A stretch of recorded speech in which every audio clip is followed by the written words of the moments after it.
वह चैनल आज हम देखने वाले हैं line by line explanation of the poem the ball poem. So ये जो हमारी पोम है द बॉल पोम, ये लिखी है राइटर जॉन बैरमैन ने। ठीक है, ये पोइट का नाम है, अगेन इम्पॉर्टेंट नेम है, याद रखिएगा। और ना इस पोर्शन से आपके ज़्यादातर जो वैल्यू बेस्ड क्वेश्चंस होते हैं, value based in the sense जो आपने जैसे कि क्या सीखा है पोम से, या what is your point of view, आपको क्या लगता है, वैसे क्वेश्चंस आते हैं इससे। और ये जो पोम है ना, ये इसका जो सरफेस मीनिंग है, मतलब कि जो पोम का मीनिंग है लाइन बाय लाइन एक्सप्लेनेशन से, और जो मैसेज वो देना चाहती है, जो मैसेज है पोम का, जो पोम कन्वे कर रही है, ये दोनों चीज़ें ही इम्पॉर्टेंट है, क्योंकि दोनों से क्वेश्चंस बनते हैं। और इस चैप्टर से आपके एमसीक्यूज़ भी आते हैं और काफ़ी कंफ्यूजिंग भी आ जाते हैं। तो यहाँ पे हम स्टार्ट करते हैं with the pome. A boy loses a ball, he is very upset. अब एक लड़का है, छोटा बच्चा है, वो अपनी बॉल को खो देता है, अपनी गेंद खो देता है, and now he is very much upset. A ball doesn't cost much nor is difficult to buy another ball. अब जो बॉल है वो इतनी महंगी भी नहीं होती है, और ऐसा भी नहीं है कि कोई दूसरा इंसान कोई दूसरी बॉल ना खरीद पाए, क्योंकि इतनी कॉस्ट नहीं होती है। Why then the boy is so upset. पर तब भी बॉय जो है वो इतना दुखी क्यों है, इतना नाराज़ क्यों, इतना अपसेट क्यों है। Read the poem to see what the poet thinks has been lost. अब यहाँ पे आपको पोइट का पर्सपेक्टिव देखने को मिलता है।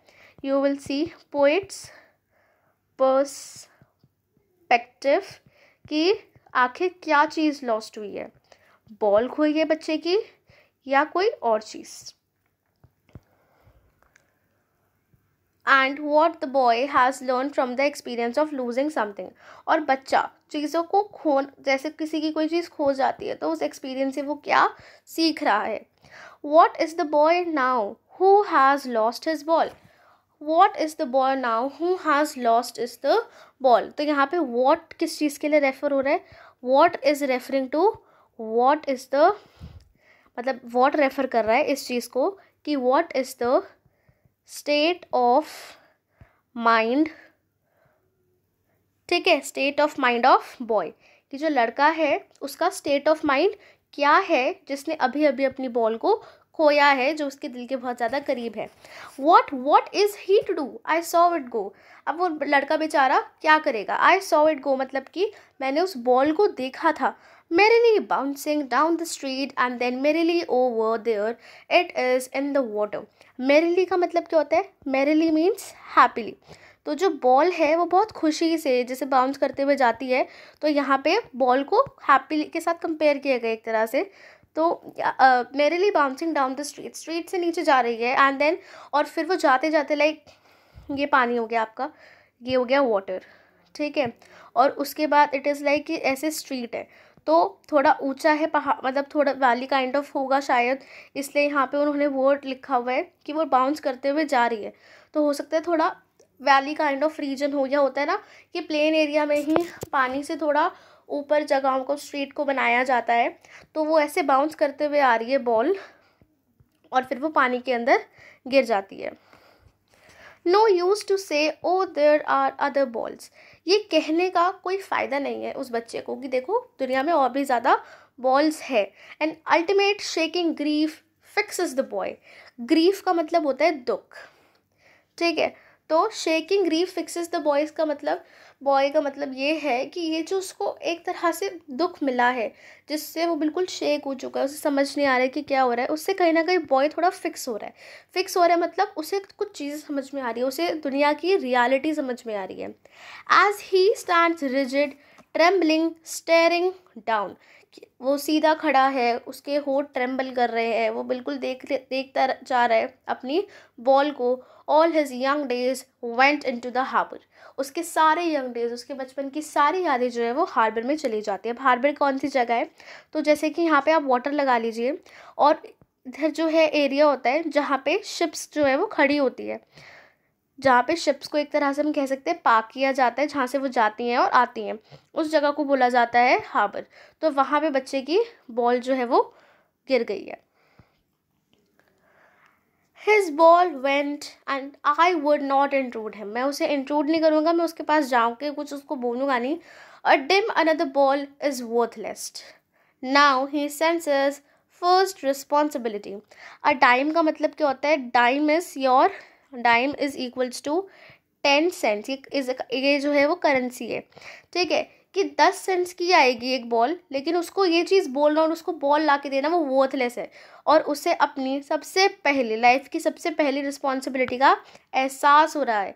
In a world of possessions people will take balls and balls will be lost always little boy. तो वो ये कह रहे हैं कि इस वर्ल्ड ऑफ पोजेशंस में, वर्ल्ड ऑफ पोजेशंस मतलब जहाँ लोगों को अपनी चीज़ से इतना लगाव होता है कि वो अपने उस चीज़ के से दूर नहीं रह सकते, खो जाती है तो उसके पीछे पागल हो जाते हैं. लाइक लोगों को बहुत ज़्यादा बुरा लगता है. अब देखो इस बच्चे को कितना बुरा लग रहा है कि उसकी जो बॉल है वो हार्बर में गिर गई है. He is feeling so much sad, he is so much sad. Now अब इसी में क्या है, वो ये कह रहे हैं हमारे पॉइंट कि जो बॉल्स है मतलब ऐसे ही हमारी जो लव्ड चीज़ें हैं, जो चीज़ें हमें पसंद है, जो हमारे दिल के बहुत करीब है, वो हमसे लोग छीनते रहेंगे, या हमसे कहीं ना कहीं ऐसा मोमेंट आएगा लाइफ में जो हमसे छिन जाएगी. And no one buys ball back. और कोई भी ना तो बॉल लेके वापस आ सकता है, ना ही और कोई भी चीज़ को जो भी आपके दिल के बहुत करीब है. रीज़न बीइंग क्योंकि उस पर्टिकुलर ऑब्जेक्ट के साथ आपके इमोशंस अटैच्ड है, ठीक है. अब आप एक बॉल से बचपन में खेलते थे, सब कुछ था, आपको वो बहुत फेवरेट थी, आपके इमोशंस उससे कनेक्टेड थे. अब एक दिन आपकी कोई बॉल आपका कज़न ले जाए, फाड़ दे, ख़राब हो जाए, और इसी की तरह अगर पानी में गिर जाए तो आपको बुरा लगेगा, क्योंकि कहीं ना कहीं बॉल तो आपको दूसरी भी मिल जाएगी, आप उसके साथ भी न्यू मेमोरीज़ क्रिएट कर सकते हो. बट जो पुरानी मेमोरीज़ थी, जो बॉल आपको पुरानी मेमोरीज़ की याद दिलाती थी, वो आप वापस नहीं लेकर आ सकते हो. Money is external. मनी एक एक्सटर्नल चीज़ है. He is learning well behind his desperate eyes. उसकी डेस्परेट आइज़ जो है, जो मतलब अपनी बॉल को देखे जा रही है, निहारे जा रही है, उसे समझ में आ रहा है. The epistemology of loss. Epistemology क्या होता है? Science of losing something. तो जो साइंस है कुछ खो देने की, उसे बोलते हैं epistemology of loss. How to stand up knowing what every man must one day know and most know many days how to stand up. तो यहाँ पे वो ये बता रहे हैं कि हर एक इंसान को ये हर चीज़ सीख जानी चाहिए. साइंस ऑफ लूजिंग समथिंग मतलब कि एपिस्टेमोलॉजी ऑफ लॉस. ये एक इंपॉर्टेंट वर्ड है जो आप अपने आंसर्स में यूज़ करके मार्क्स अच्छे से सिक्योर कर सकते हैं, तो ये याद रखना. तो यहाँ पे क्या है कि बच्चा जो है ना, उसे ये चीज़ समझ में आ रही है, रियलाइजेशन हो रहा है कि कैसे इंसान को जब कोई चीज़ वो खो देता है, उसके बाद उस लॉस को एक्सेप्ट करके आपको खड़ा होना है. अब आप लोगों को लग रहा होगा कि बॉल है, ये तो बहुत छोटी सी चीज़ है, बट कई बार जो है बहुत सारी चीज़ें होती है लाइफ में. आपके क्लोज पीपल हो जाते हैं, आपके नियर वंस हो जाते हैं. तो जब ऐसा कुछ होता है तो चीज़ें जो है वो बहुत ख़राब हो जाती है, इंसान को समझ नहीं आता कि अब वो क्या करे. बट इट इज़ रियलिटी कि जो भी चीज़ है उसको आपसे एक ना एक दिन खोना तो ज़रूर होगा. तो उसमें यही है कि इस लॉस के आगे you have to learn how to stand up, knowing what every man must one day know. और ये बात ऐसी है जो हर एक इंसान को एक न एक दिन रियलाइज़ ज़रूर करनी होगी. And most known many days. और कुछ लोगों को इस चीज़ का रियलाइजेशन है भी. How to stand up. किस चीज़ का रियलाइजेशन है? कि लॉस को कैसे बियर करना है. अगर इंसान की कोई भी लव्ड चीज़ है वो उससे खो जाती है, इफ़ इट इज़ लॉस्ट, तो उस पेन को आप उसके साथ कनेक्टेड रह के कैसे स्टैंड अप हो सकते हो.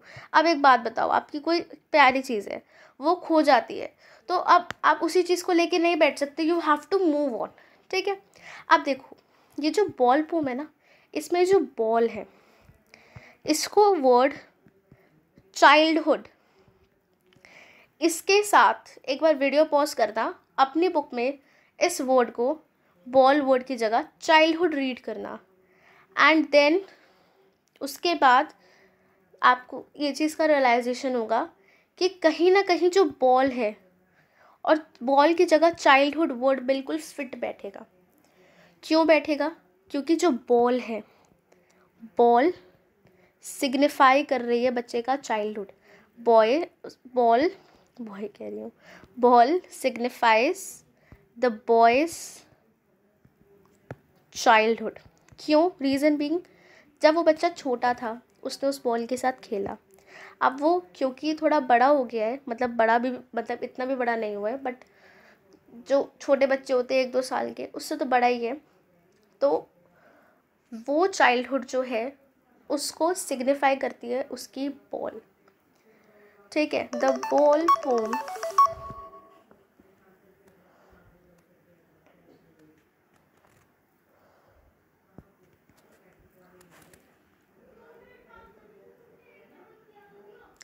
अब ये जो यहाँ पे हमारी पोम है ये होती है फिनिश। ठीक है, अब इस पोम का मैसेज क्या है? अब मैसेज यही है, that message is we need to stand against odds. ज़रूरी नहीं है कि लाइफ में जैसा हम चाहें चीज़ें वैसी ही चले, अप्स एंड डाउन्स भी आते हैं, तो हमें उन ऑड्स के अगेंस्ट स्टैंड लेना आना चाहिए। ठीक है, एंड वी, और क्या एक और मैसेज हो सकता है, we should be enjoying every moment of life.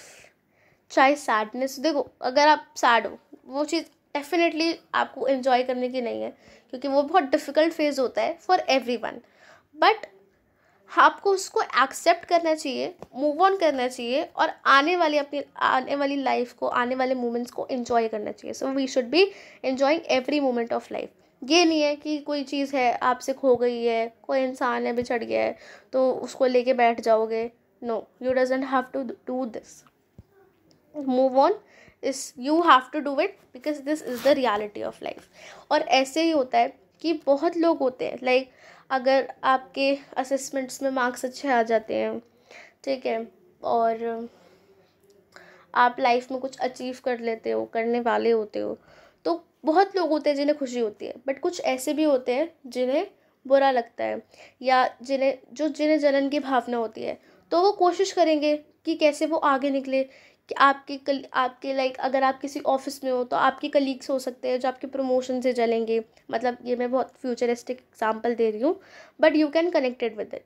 तो यहाँ पे तो वैसे वो लोग, उन लोगों को एक चीज़ होगी, तो वो चाहेंगे आपकी इमेज गिराना, ये सारी चीज़ें, तो मतलब है लोग आपको पीछे खींचने के लिए, but you have to accept it, move on, और आगे बढ़ना चाहिए, आगे बढ़ते ही रहना होता है। ठीक है, नाउ फटाफट से हम देख लेते हैं हमारे पोएटिक डिवाइस। ठीक है, अब पोएटिक डिवाइसेस, अच्छा पोएटिक डिवाइसेस हो गए। थीम, थीम क्या है? Theme is understanding the responsibilities. आपकी जिम्मेदारी है अपनी चीज़ों को संभाल के रखना, और अगर वो चीज़ें खो जाती हैं तो उस लॉस को एक्सेप्ट करके मूव ऑन करना, दिस इज़ योर रिस्पॉन्सिबिलिटी। अपने पेरेंट्स को प्राउड फील कराना, इट इज़ योर रिस्पॉन्सिबिलिटी। उन्हें खुश रखना, इट इज़ योर रिस्पॉन्सिबिलिटी। ठीक है, तो इन सारी चीज़ों, अपनी टीचर्स की रिस्पेक्ट करना, दिस इज़ योर रिस्पॉन्सिबिलिटी, अपने एल्डर्स की, अपने सिबलिंग्स की। ठीक है, and do something for your house, it is your responsibility. तो कहीं ना कहीं ये एक बहुत छोटी सी पोम है जिसका मैसेज बहुत बड़ा है, अगर आप समझना चाहो तो, कि यहाँ पे आपको एक ऐसी चीज़ बताई जाती है कि आपको कैसे रिस्पॉन्सिबल रहना है, कैसे आपको आना चाहिए, कि कोई चीज़ अगर दूर हो जाती है तो उसके लॉस को कैसे बेयर करते हैं। अब हम देख लेते हैं पोएटिक डिवाइसेस। ठीक है, पोएटिक डिवाइसेस में व्हाट एनाफोरा। ठीक है, अब बोलोगे मैम रेपिटेशन क्यों नहीं है? तो रेपिटेशन क्या होता है कि अगर मान लो कोई एक पर्टिकुलर पैराग्राफ है, वो पोम में रिपीट हो रहा है, तो वहाँ पे वो रेपिटेशन होगा। कोई लाइन है, लेट्स से 2 लाइन है, ये रिपीट हो रही होती है, तो जो है वो रेपिटेशन होता। लेकिन अगर स्टार्टिंग के कुछ वर्ड्स का और एक ही जगह पे रेपिटेशन है, तो उसको हम बोलते हैं एनाफोरा। ठीक है, एनाफोरा। ऐसे ही मैरिली मैरिली, ये हो गया एनाफोरा, फिर मैरिली मैरिली, ये हो गया एनाफोरा। फिर उसके बाद यहाँ पे एजोनेंस, एजोनेंस में एजोनेंस में कहाँ पे है एजोनेंस?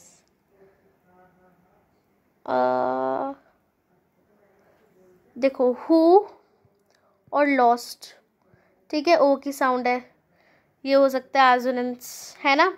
फिर ऐसे ही हैज़ और बॉल, ये हो गया एजोनेंस। फिर इज़ और हिज, ये हो गया एजोनेंस, ठीक है। उसके बाद हमारा यहाँ पे आ जाता है एपिस्टेमोलॉजी ऑफ लॉस। तो लॉस हाउ, ठीक है, टू, ओ ये साउंड हो गई, ये हो गया एजोनेंस, ठीक है। फिर उसके बाद रेपिटेशन, तो रेपिटेशन कहाँ पे है, तो ये रहा बॉल्स बॉल्स, एक ही लाइन में 2 बार रिपीट हुई है। ऐसी एक जगह और है रेपिटेशन, रेपिटेशन नहीं, एक ही जगह है, ठीक है, ये हो गया रेपिटेशन। उसके बाद इंजैबमेंट देख लेते हैं। इंजैबमेंट तो सबसे इजी होती है राइम स्कीम, ये तो सबसे पहले ढूंढनी चाहिए। तो यहाँ से लेके देखो, यहाँ से स्टार्ट हो रहा है, फुल स्टॉप नहीं, मतलब नहीं, यहाँ नहीं है, यहाँ नहीं है, सॉरी नहीं, यहाँ नहीं है इंजैबमेंट, हटाओ। इंजैबमेंट नहीं है यहाँ पे। देखो in the world of possessions, यहाँ से लेके यहाँ तक है, फुल स्टॉप आ गया, ठीक है। फिर यहाँ से लेके यहाँ तक इंजैबमेंट है, ओके। अब यहाँ पे मैं आपको एक नया पोएटिक डिवाइस बताती हूँ, दैट इज योर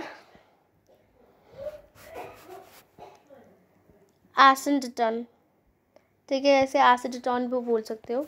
इसका मतलब होता है, मतलब नो यूज़ ऑफ कंजक्शन। अगर कोई ऐसी पोम में वर्ड आ जाता है जहाँ पे कंजक्शन का यूज़ नहीं हुआ है पर कंजक्शन का यूज़ हो सकता था, तो वहाँ पे हम उसे बोलते हैं एसिडटन, ठीक है। यहाँ पे एसिडटन का एग्जाम्पल क्या है, अ डाइम।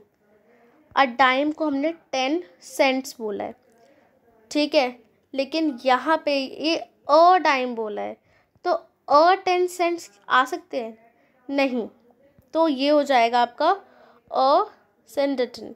यहाँ पे आपको हो सकता था कि डाइम, ठीक है, या कोई और कंजंक्शन यूज़ हो सकता था, तो यहाँ पे हो जाएगा एसेंडटन, ठीक है, ये हो गया। फिर एक उसके बाद यहाँ पे जो हमारा है